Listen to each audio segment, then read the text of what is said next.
opposition in the sports world 6 years ago when we started. Myself and John Matrix, there were two platforms calling out bullshit in 2020. Outkick and us. That was it. Flash forward 665,000 subs later, over 4 channels, 75 million views. And we're still getting under these people's skins. And now they're... A recent article from The Ringer targeting independent sports content creators has drawn significant pushback from the very creators it attempted to criticize. And the timing of its publication, against the backdrop of the Tiffany Hayes situation, is not going unnoticed. The core frustrations being expressed is straightforward. A WNBA player allegedly co-signed what many are characterizing as a threat of violence against Caitlin Clark on social media, and rather than directing editorial energy toward that story, established sports media outlets chose to write about YouTubers and independent commentators instead. The priority call there speaks volumes about where institutional sports journalism currently stands. Independent sports commentaries channels have grown substantially over the past several years, precisely because a large segment of the audience felt mainstream sports media was not being straight with them. The audiences that migrated toward independent creators did so because those platforms were willing to say things legacy outlets would not. 5 million views. And we're still getting under these people's skins. And now they're going after Ben Daniel. Somebody went after CDS Sports last week, pumping his chest out. Grant Young, SI, I'm calling you out by name. He thought he would flex on CDS, and I stepped in and said, flex on me, bitch. I got a bigger platform than you do. Plain and simple. That journalism degree, it means nothing to me. I have zero... That growth across multiple channels and tens of millions of combined views reflects a real and ongoing rejection of the mainstream sports media product, not a fringe reaction. The Ringer piece framed Clark discourse as a machine running on grievance and algorithmic rage, suggesting that creators and fans manufacture outrage to feed engagement. The rebuttal to that framing is concrete. The incidents that generated the most response over the past 2 seasons: rough play on the court, social media behavior from players and fans, the league's inconsistent disciplinary record, were real events, documented on video, not manufactured narratives. Raising suspicions about how the league handles situations involving Clark is not the same as inventing stories, and a notable number of those suspicions have since turned out to have legitimate basis. Nothing to me. I have zero respect for you people. None. And there's a reason why people watch creators like us, because we won't sugarcoat. We're going to call out the fact that The Ringer is writing yet another article about content creators and influencers because they don't like what we got to say. No, they don't like our politics. That's very much a part of this. The article also made claims about the current state of WNBA ratings and competitive interest that conflict with what the actual numbers show. The assertion that league-wide viewership has grown exponentially does not hold up against this season's data, which reflects a decline. Claims that Clark not playing draws more attention than Clark playing are contradicted by straightforward viewership analytics.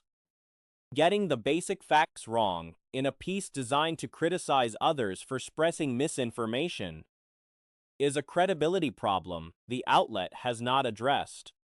some of what the article presented as fringe conspiracy. The suggestion that the Fever's handling of Clark's injury situation was mismanaged, for example, turned out to be legitimate enough that the WNBA itself reportedly communicated with the organization about it. They don't like our politics.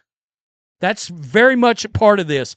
I did some research on the author and the parents of the author and all the, oh yeah, I'm sure they hate my flag flying ass. I'm sure they loathe me. I'm good with that. I'm comfortable with that. Again, I watched this all happen with Hollywood and Nerdrotic Gary, my boy Jeremy Greggs, Geeks and Gamers. The league acknowledging a problem with how the Fevers handled the situation undercuts the narrative that critics were simply chasing outrage. The broader point being made by those pushing back is this: the same media apparatus that spent years framing any criticism of how Clark was treated as politically motivated bad faith has now produced a piece directly targeting the people doing that criticism, while declining to produce comparable energy around a player allegedly endorsing fan threats toward her. The contrast in coverage choices is the story. Whether it stems from ideological alignment, institutional discomfort, or simple editorial cowardice is a question the outlets involved have not bothered to answer. And gamers, they all tried it. The critical drinker, they all tried. The media tried coming after them too because they wouldn't sugarcoat and bow down to Disney and all these other entertainment entities. Now they just went out there and started burning them down. So we got this article that's come out. And, of course, you got people like Grant Young that came out and said, oh, people that need to watch it can't comprehend it. Because what? You're a road. The pattern here mirrors what happened in entertainment media several years ago when a wave of independent critics refused to soften coverage of major studios and found themselves written about, dismissed, and eventually vindicated as the audiences they were speaking to kept growing. The playbook being run against sports commentators now looks remarkably similar. Grant Young, a journalist who publicly suggested You're a Rhodes Scholar because you got a journalism degree? You're Stephen Hawking now? Because you got a journalism degree? When I run out of toilet paper, send me to your journalism degree. I'll wipe my ass with it. I've got no respect for these people and will not have any. You got a WNBA player out there that co-signed violence. Instead, you're writing articles about YouTubers. We called out the Fever. If the credentials press wants to reclaim relevance, producing accurate, even-handed coverage of a league with documented accountability issues would be a reasonable starting point. Caitlin Clark arrived at the arena 4 hours before tip-off, a strong signal that she was set to play despite carrying a knee injury that had kept her status uncertain heading into the game. The Indiana Fever had been listing her as questionable, which is a reasonable approach given the nature of the injury. If there is any real chance a player does not suit up, putting her on the injury report at least gives fans and opponents fair warning. The listing is not ideal for anyone buying tickets or making travel plans, but it is defensible as injury management. You're writing articles about YouTubers. We called out the Fever because we didn't like how they handled Caitlin Clark's injury the other day and how it was reported. Oh, that's a problem. That's a problem for you people. Y'all aren't writing articles about that. By the way, WNBA sent a message to the Fever about it, remember? They had a problem with it. But because we called them out, uh-oh. With Clark spotted at the building well before game time, The working assumption shifted firmly toward her playing. Factor in the standard pre-game routine. Roughly 30 minutes to change and get ready. An hour of physio and conditioning work, and over an hour of shooting and warm-up, and the timeline of her arrival fits someone preparing to play a full game, not someone showing up to be ruled out. The stakes for the Fever in this game were significant, regardless of Clark's status. Golden State has beaten Indiana every time the two teams have met, with or without Clark on the floor. Let's just scroll down here. I'm not going to waste your time with a lot of this crap. It's nonsense. It's for 3-year-olds. From the moment Clark entered the mainstream consciousness, she has been tied to the enemy of some sort, whether it's Angel Reese, Diana Taurasi, the refs, or the league itself. Okay. I mean, they literally accused an entire fan base of being racist because of Angel Reese. The Valkyries are the most effective team in the league at defending guards. They simply do not let guards find rhythm. And that reputation is well earned. Head coach Latasha is widely regarded as the best in the league at constructing defensive systems specifically designed to take guards out of games. Even Alyssa Thomas, who plays a more versatile role, gets treated like a guard when the matchup data is reviewed. None of that makes Clark a lock to have an easy night. Pages was tweeting and it was like, they were like, good news, Caitlin Clark plays basketball today, a few days ago. And then for today's game, it's good news, Caitlin Clark probably plays basketball today. And look, we're looking at this situation. She's there. She has arrived. And you would assume she is playing. You would assume she's playing. Obviously, this is a half an hour ago. Like, she is there. This is 8:30. The Valkyries are likely to throw 4, 5, or even 6 different looks at her defensively, and the game falls on the second night of a back-to-back. Even with all of that stacked against her, Clark entering the game carries weight. The argument for her being the best guard in the league right now is not built on pure skill. Paige Buchers gets that nod from most, or relentlessness, where Kelsey Plum still sets the standard. What sets Clark as processing speed? She is there. This is 8:30 p.m. She's there 4 hours early for tip.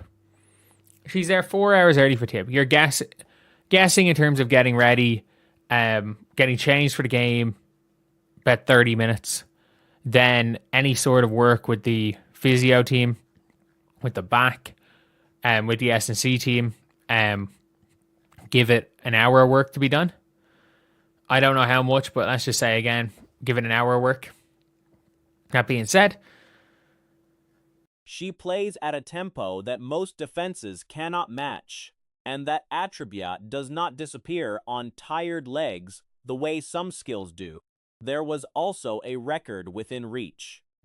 Clark had a chance to tie the all-time mark for consecutive 20-point, 10-assist games, a record currently shared between Courtney Vandersloot and Clark herself. Tying her own record in the same season is the kind of statistical moment that adds another layer to an already meaningful return. that being said, she then goes and gets some shots over an hour and can just warm up.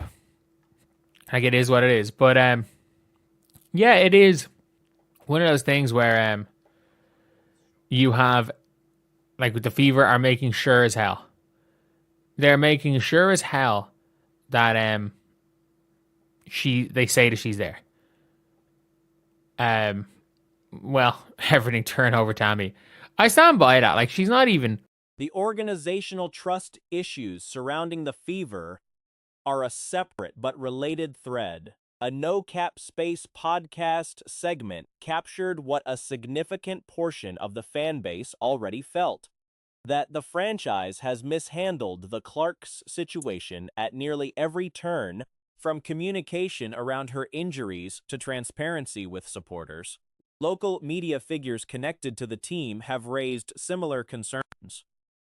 This, with some suggesting the prolonged uncertainty around her availability was handled in a way that prioritized optics over honesty. The relationship between Fever fans and the front office is frayed. You can't even call her that anymore. You can't even call her that anymore. Angel Reese averaging more turnovers per game there.